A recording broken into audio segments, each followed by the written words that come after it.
মা আসলে কেমন লাগছে আজকের আয়োজন?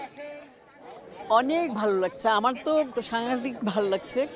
আমি আমার মেয়েকে আগেই বলেছিলাম যে মা তুমি যখন যাবা আমি তাহলে যাব। এই যে মুক্তি আপু একের পর এক রেফেল ড্রতে পুরস্কার পাচ্ছে, সেটা কি? অনেক অনেক আনন্দ লাগতেছে আমার। পুরস্কার পেলে সবারই ভালো লাগে, আর আমি তো মা, আমার তো ভালো লাগবেই। আপনি তো শুধু মুক্তি আপুর মা না, আপনি চলচ্চিত্রের মা, আমাদের সকলের মা। সবাই আপনাকে মা ডাকে, তখন কেমন লাগে?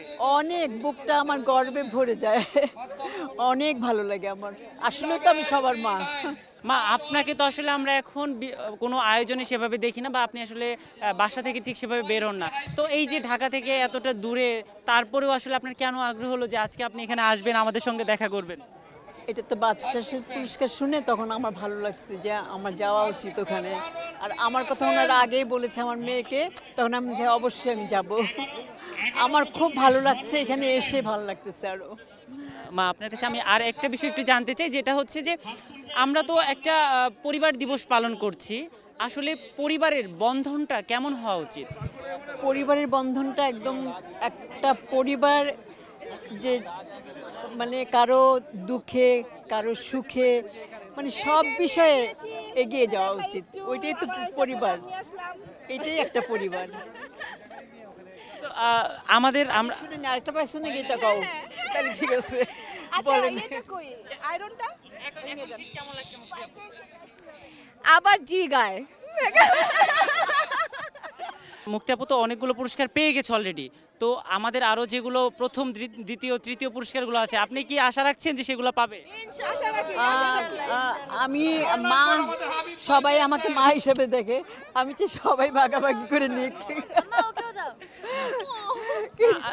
মেয়ের জন্য আর নাতনির জন্য আবার এদিকেও আবার চিন্তা লাগে যে কি করব এখন, তারপরও চাই যে সবাই পাক।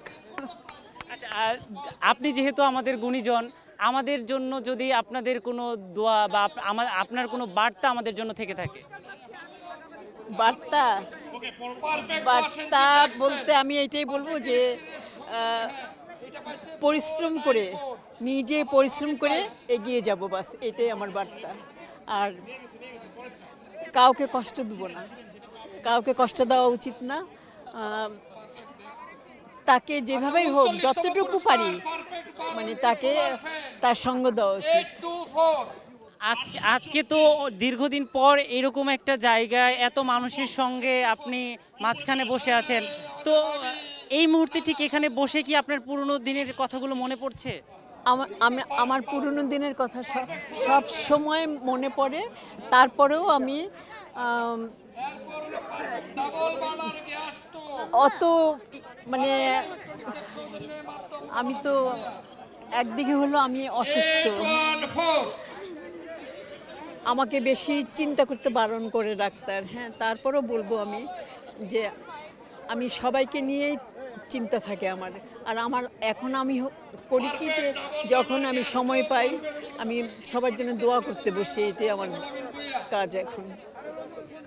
আমরা তো অবশ্যই আপনার দোয়া প্রত্যাশা করি, পাশাপাশি আপনি সুস্থ থাকুন সেটাও আমরা চাই, এবং আপনি আরও দীর্ঘদিন আমাদের পথ প্রদর্শক হয়ে থাকুন।